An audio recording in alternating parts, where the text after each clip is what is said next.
नमस्कार दोस्तों, स्वागत है आपका हमारे YouTube channel UPSC S exam में। आज हम आपके लिए लेके आए डेली करंट अफेयर्स जो आईएएस एसएससी आईबीपीएस के एग्जाम्स के लिए काफी हेल्पफुल हो सकते हैं। 3 मई 2018 आज की तारीख, गुरुवार, करदम राहुल मैं हूं। आगे बढ़ते हैं कि जो हमारा वीडियो कोर्स लॉन्च होने जा रहा है, जिसके अंदर आपको 8 सब्जेक्ट के वीडियो लेक्चर्स दिए जा रहे हैं, 330 प्लस आवर्स की वीडियो लेक्चर्स, उसके साथ मटेरियल दिया जा रहा है। वो सब आपको रजिस्टर करवाना है 13 में या उससे पहले, ताकि आपको अनलिमिटेड डिस्काउंट मिल सके। तो history, art and culture, geography, environment, polity, economy, science and technology और international relations, 8 subjects video lectures plus material, close 330 plus hours, और पूरा का पूरा रोड मैप की किस तरह से आप प्रीलिम्स और मेंस क्रैक आउट कर सकते हैं। तो यहाँ पे आपको करना है info@upscis एग्जाम के ऊपर आपका नाम, मोबाइल नंबर और लोकेशन आपको हमें सेंड करनी है। आपको प्रमोशनल कोड के साथ सारी डिटेल्स भेज दी जाएगी। तो आपको ये कोर्स मिलेगा 4999 रुपीज में। इसके अलावा फ्री मंथली करंट अफेयर्स के लिए आप हमारी जो वेबसाइट है www.upscisexam.com के ऊपर जाकर हर मंथली करंट अफेयर को पीडीएफ के अंदर डाउनलोड कर सकते हैं। आप हमें सोशल मीडिया प्लेटफॉर्म फेसबुक पर भी फॉलो कर सकते हैं। तो जो पहला करंट अफेयर निकल के आता है वो प्रधानमंत्री स्वास्थ्य सुरक्षा योजना, ये लॉन्च हुई थी 2003 के अंदर। तो भाई आप देखें कि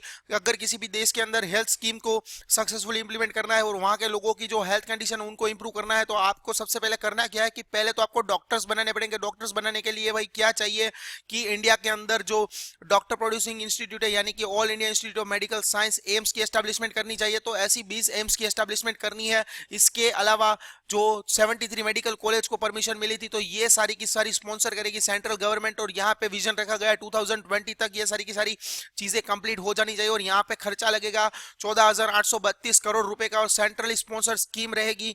तो यहाँ पे 2 सालों के लिए इस चीज को और एक्सटेंड कर दिया गया है। और यहाँ पे होगा क्या कि जो जी शॉर्टफॉल देखने को मिलता है कि जो पर इंडिविजुअल जो इंडिया के अंदर डॉक्टर्स है उनके अंदर बढ़ोतरी देखने को मिलेगी। कि जो अभी क्या सिचुएशन है कि कई सारे लोगों के बीच में कई कम डॉक्टर्स है, तो अगर ये चीज होती है सक्सेसफुली इंप्लीमेंटेड पीएमएसएसवाई स्कीम, तो यहाँ पे जो हेल्थ केयर प्रोफेशनल्स है उनकी नंबर ऑफ इंडिविजुअल्स को सर्व करने की जो कैटेगरी होगी वो इंक्रीज होगी। इसके अलावा जो एम्स का एस्टैब्लिशमेंट होगा, तो जो फंडिंग होगी वो सेंट्रल गवर्नमेंट के द्वारा होगी, और जो मेंटेनेंस वगैरह के जो भी एक्सपेंस रहेंगे वो भी वो खुद उठाएगी। तो 2003 से ये स्कीम इंप्लीमेंटिंग हो चुकी है, लेकिन रिजल्ट्स अभी तक देखने को नहीं मिले हैं। लेकिन जो विजन है इसका, ये विजन है कि जो भी इम्बैलेंस देखने को मिलते हैं वहां पे वो इम्बैलेंस को कम किया जाए, और जो टर्शियरी हेल्थ सेक्टर है उसके ऊपर लोगों के लिए कुछ ना कुछ अच्छा किया जा सके, और सारी की सारी चीजें अफोर्डेबल रेट के ऊपर सब लोगों को प्राप्त हो सके। और जो भी ऑगमेंटेड फैसिलिटीज है और जो क्वालिटी ऑफ मेडिकल एजुकेशन है उसको भी अपलिफ्ट करने का इस योजना के अंतर्गत मिशन है। तो याद रखिए दोस्तों, मिशन का नाम है प्रधानमंत्री स्वास्थ्य सुरक्षा योजना, पीएमएसएसवाई।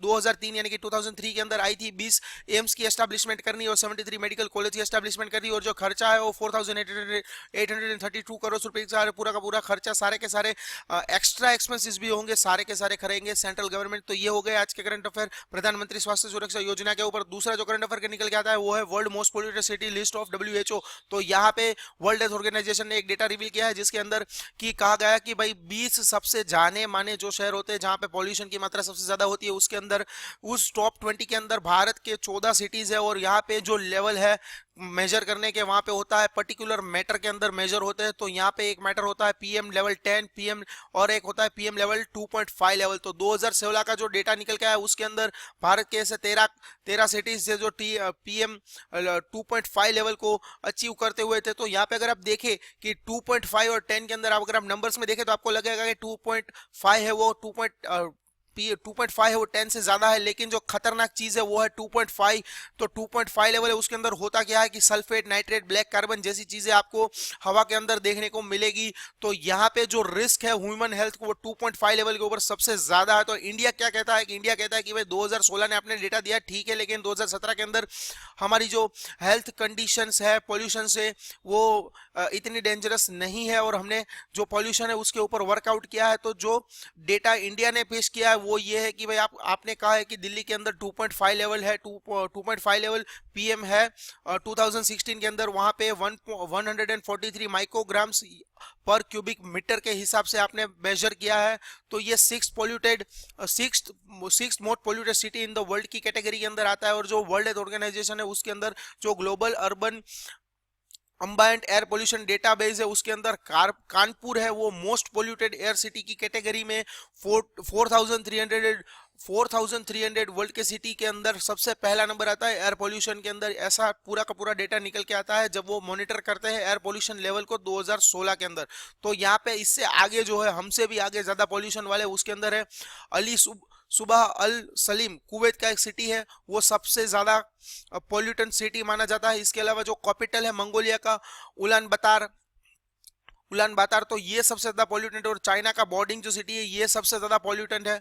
तो इसके बाद आते हैं हमारे सिटीज, तो जो सबसे ज्यादा पॉल्यूटेंट है। इसके अलावा जो 2.5 लेवल जो है पर्टिकुलर मैटर का, वो सबसे ज्यादा पाया जाता है। इंडिया के जो सिटीज है उनके यहाँ पे नाम दिए गए हैं, फरीदाबाद, वाराणसी, गया, पटना, दिल्ली, लखनऊ, आगरा, मुजफ्फरपुर, श्रीनगर, गुड़गांव, जयपुर, पटियाला और जोधपुर ऐसे कंट्रीज है जहाँ पे पीएम लेवल 2.5 है पर्टिकुलर मैटर। इसके अलावा पीएम लेवल 10 वाले 13 सिटीज है इंडिया के अंदर, जो 20 मोस्ट पोल्यूटेड सिटीज की कैटेगरी के अंदर भी आते हैं। तो ये हो गए करंट अफेयर्स एनवायरनमेंट बेस के आज के लिए इंपॉर्टेंट। जो तीसरा है वो स्कैंडल निकल के आया था जो फेसबुक और कैम्ब्रिज एनालिटिका का, तो उसके ऊपर ये पूरा का पूरा करंट अफेयर निकल के आता है कि कैम्ब्रिज एनालिटिका ने क्या कहा था कि हम लोगों ने कोई ऐसा डेटा फेसबुक से उठाया है तो वो आप लोगों से परमिशन आपकी नहीं ली थी। तो यहाँ पे अगर आप देखें तो कैम्ब्रिज एनालिटिका के ऊपर जितने कमान कसे गए उससे ज्यादा कंट्रोवर्सी के अंदर सफर कर रहा है फेसबुक की आपकी प्राइवेसी पॉलिसी ठीक ठाक से नहीं थी। उसी का एडवांटेज लेते हुए कैम्ब्रिज एनालिटिका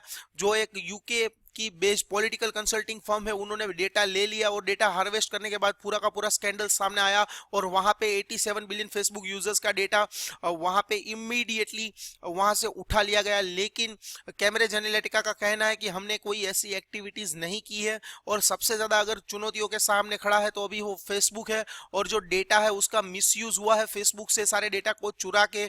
तो जो ओपन इन्वेस्टिगेशन हुई थी कि जहां पे इंडिपेंडेंट इन्वेस्टिगेशन हुई कैम्ब्रिज एनालिटिका की यूके के अंतर्गत, तो वहां पे उन्होंने कहा कि 2010 के अंदर भी जो इलेक्शंस हुए थे इंडिया के, तो यही माना जा रहा है कि 2010 के तब से लेके इंडिया का भी डेटा काफी इस तरह की एक्टिविटीज के यूटिलाइज हो रहा है और पॉलिटिकली ये सारी चीजें सबसे ज्यादा, वो खुद एक पॉलिटिकल कंसल्टिंग फर्म है, तो ज्यादा से ज्यादा डेटा एक्वायर करने के बाद जो पॉलिटिक्स के अंदर जिस तरह से इलेक्शन वगैरह की एक्टिविटीज आती है तो वहां सबसे ज्यादा ये लोग इस तरह का डेटा बेचते हैं। तो यहाँ पे जो यूके की पार्लियामेंट की कमेटी, वहां उन्होंने इन्वेस्टिगेशन करते हुए पाया कि जो कैम्ब्रिज एनालिटिका है सीए और जो एससीएल इलेक्शंस है वहां पे इन्होंने काफी सारी इस तरह की मालाफाइड एक्टिविटीज की थी और इन चीजों को बंद करना काफी जरूरी है। और ऐसा भी माना जा रहा था जब ये कंट्रोवर्सी चालू थी कि 2016 के दौरान जो डोनाल्ड ट्रंप का जो इलेक्शन प्रेसिडेंशियल कैंपेन चल रहा था तो वहां पे भी कैम्ब्रिज एनालिटिका ने उन लोगों को ये डेटा दिया था ताकि बूस्टअप मिल सके इलेक्शन के दौरान, वोटिंग को इन्फ्लुएंस किया जा सके। तो ये जो डेटाबेस के अंदर जो छेड़छाड़ होती है तो यहाँ पे इन लोगों को ये डेटा मिलता कहाँ से, ये फेसबुक फ्रेंड लिस्ट से भी मिलता है, फेसबुक प्रोफाइल से भी मिलता है, अगर आपने एक स्पेसिफिक ऐप डाउनलोड नहीं की है तो भी मिलता है। और 10 मिलियन से ज्यादा लोगों के डेटा इस तरह से एक्वायर हुए हैं।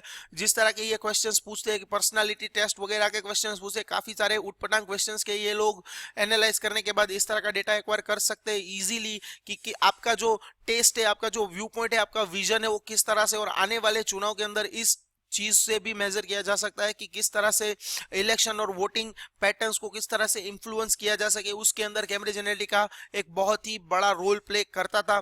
तो ये था पूरा आर्टिकल। यहाँ पे नोट डाउन करने वाली बात है कि जो चेयर है यूके पार्लियामेंट कमेटी की, वहां पे उन्होंने ये इन्वेस्टिगेशन करते हुए देखा कि इस तरह की एक्टिविटीज को बंद करने के लिए कहीं ना कहीं यूएस कैम्ब्रिज एनालिटिका को ही बंद करना काफी जरूरी है।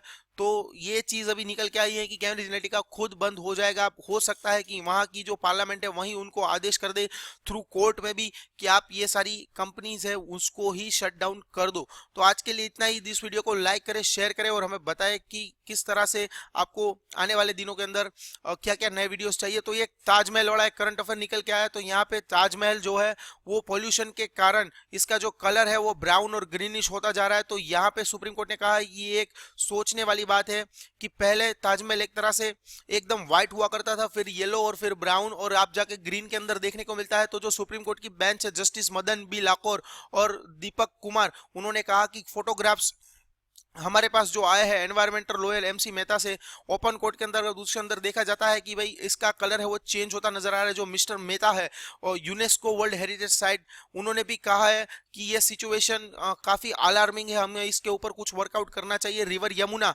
विच use to flow nearby was dried up, यहाँ पे पहले नदी जा रही थी वो भी अभी सूख के पड़ी है। इसके अलावा जो एनक्रोचमेंट एंड इंडस्ट्री है वहां की, वो नेबरिंग एरियाज के अंदर जो व्हाइट मार्बल है वहां के जो ताजमहल के वो सबसे ज्यादा डैमेज होता है। इसके बाद जो सीसीटीवी कैमराज है वो भी हार्डली वर्क करते हैं। और जो एसएचजी मेहता है appearing for U Uttar Pradesh said the state could assure the court that steps to protect and preserve the monument could be accelerated. तो यहाँ पे जो हमारे ताजमहल है उसकी जो उसको वर्ल्ड हेरिटेज साइट की कैटेगरी के अंदर रखा जाता है, लेकिन उसकी जो कलर है पहले येलो हो रही थी, फिर उसके बाद ग्रीन और ब्राउन की तरफ झुकती हुई नजर आ रही है। और जो फोटोज है उसके अंदर ये सब चीजें निकल के आ रही है। तो सुप्रीम कोर्ट ने कहा है कि यहाँ पे आप थोड़े स्टेप्स लीजिए और जो प्रिजर्व करना है मॉन्यूमेंट को उसके लिए कुछ सक्सेसफुल स्टेप लीजिए। सीसीटीवी कैमरा वर्क नहीं करते, वहां पे जो पास में नदी जा रही थी वो भी वर्क नहीं करती, तो आप ठीक से ध्यान दीजिए कि अब हमें क्या करना चाहिए कि हमारे मॉन्यूमेंट को उसी लिहाज से रखा जा सके। तो ये हमें आपको बताना काफी जरूरी है और ये जवाबदेही बनती है हिंदुस्तान की इस मॉन्यूमेंट को किस तरह से नर्चर किया जा सके। तो ये वीडियो में इतना ही। आने वाले कई वीडियो के लिए आप हमारे चैनल को सब्सक्राइब कर सकते हैं, बेल आइकन पर क्लिक करें ताकि आने वाले वीडियोस की आपको तुरंत नोटिफिकेशन मिलती रहे। थैंक यू दोस्तों, जय हिंद, भारत माता की जय।